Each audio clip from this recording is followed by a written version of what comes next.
And we have 3 witness statements attesting to a lack of social distancing at this event. We've got, and this is on page 17 of your witness bundle, we've got Jack Doyle, who was your press secretary at the time and subsequently your director of communications, saying that there were certainly more than 20 people in attendance. And do you accept that? I don't know. You don't know? Well, hello then, I do hope you're all well. Now, I thought Sir Bernard Jenkins' question at the Privilege Committee to our spaffer Boris Johnson was absolutely the perfect question to ask. So don't worry, I will save you from our spaffer Johnson's brain farts as Sir Bernard Jenkins was setting him up for this perfect question. You know, reminding him of what the guidance was and all that. But I shall start you with his previous question before he hits him with this zinger. There were lots of people leading critical organisations around the country, and a leaving do for everyone else around the country was not acceptable under the guidelines or the rules. So why was it acceptable and necessary for work purposes in number 10? Thank you, Sir Bernard. Well, I want to repeat what I said at the beginning. I understand that people looking at that photograph will think that it looks like a social event. It was not a social event. If anybody thinks that I was partying during lockdown, they're completely wrong. That was not a party. I was there to... I haven't said it was a party, Mr. Johnson. Well, you did actually earlier on. What I was doing was thanking staff, or thanking one individual in particular, for their contribution. And I believe that was my job. So if you'd been asked at a press conference with your podium saying hands, face, space, whether it was okay for organisations to hold unsocially distanced farewell gatherings in the workplace, what would you have said?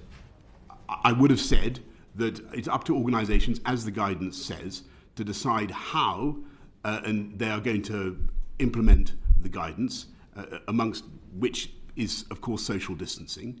Where they can't do social distancing perfectly, they can't maintain 2 metres or 1 metre, then they're entitled to have mitigations. And that's what the guidance says. And we did indeed have plenty of mitigations, including, and as I've said to you before, this was exceptional in number 10, we had a great deal of testing.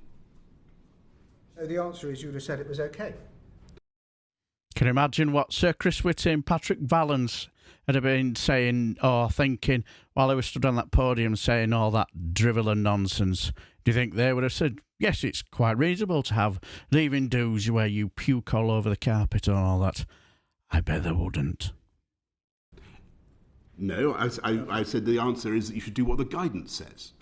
And the guidance says that where you put in mitigations, where you do what is possible, then and where you follow social distancing in a way that is that reflects the realities of your workspace, that will be in compliance with the guidance. That was my view, and I think that's what everybody else understood. Well, certainly that. And just can I repeat this point? This is what everybody understood, I believe, in number 10. It's for a long period of 20 months of the struggle against COVID, during which we were having, as the Prime Minister himself has said, describing the experience of walking into loads of rooms and finding lots of people there.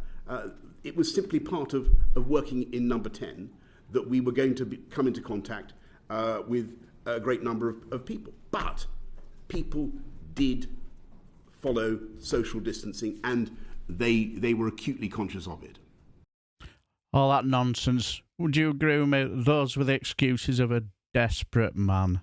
The victim blaming and all that. I'm the victim here. Poor me, poor me, poor me.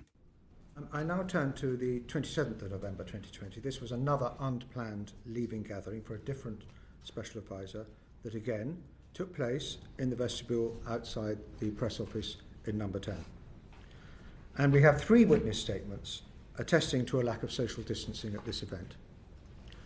We've got, and this is on page 17 of your witness bundle, we've got Jack Doyle, who was your press secretary at the time and subsequently your director of communications, saying that there were certainly more than 20 people in attendance.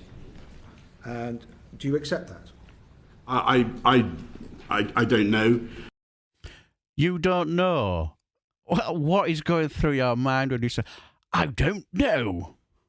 I wasn't at that event, and it wasn't an event that was found to have been in breach of the rules. There's no reason to dispute it. Well, I happen to know because we've all seen the same evidence bundle. Though I think this is one of the things that you have that we haven't been allowed to point to. I think there is evidence from at least one of the participants that there weren't that many people there, and it lasted a very short time. Well, by all means, make sure that's drawn to our attention. Oh, sorry. This is the Clio event. Sorry, you mustn't mention any names. I think that name we can mention. That event, my memory of that event. Forgive me, I was at that event, but I was there very briefly. I was going to correct you. Thank you. So I was at that event, but I was there very briefly.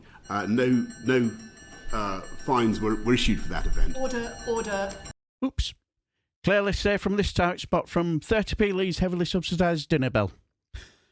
But what I took from this nonsense was watching a man's mind working overtime, trying to get through the next 10 seconds, or if not just that, the next 5 seconds, obfuscating and bloviating and crying wolf, poor me, poor me, poor me. But when Bernard Jenkins asked that question, I thought, yes, that's the perfect question. Get out of that one, spaffer. And he couldn't answer it without looking like an utter complete moron. Like I said, can you imagine what Sir Chris Whitty and Patrick Vallance would have said at the time, if somebody had stood while he stood on that podium with hands face space? They would have looked at him in absolute shock and horror. You know exactly what they said. They would have strongly advised against it, wouldn't they? But anyway, did you watch it? If you did, what did you think? Tell me what your thoughts are down below, and I shall leave the video here until the next time. I shall bid you farewell and take care, my friends. God help us.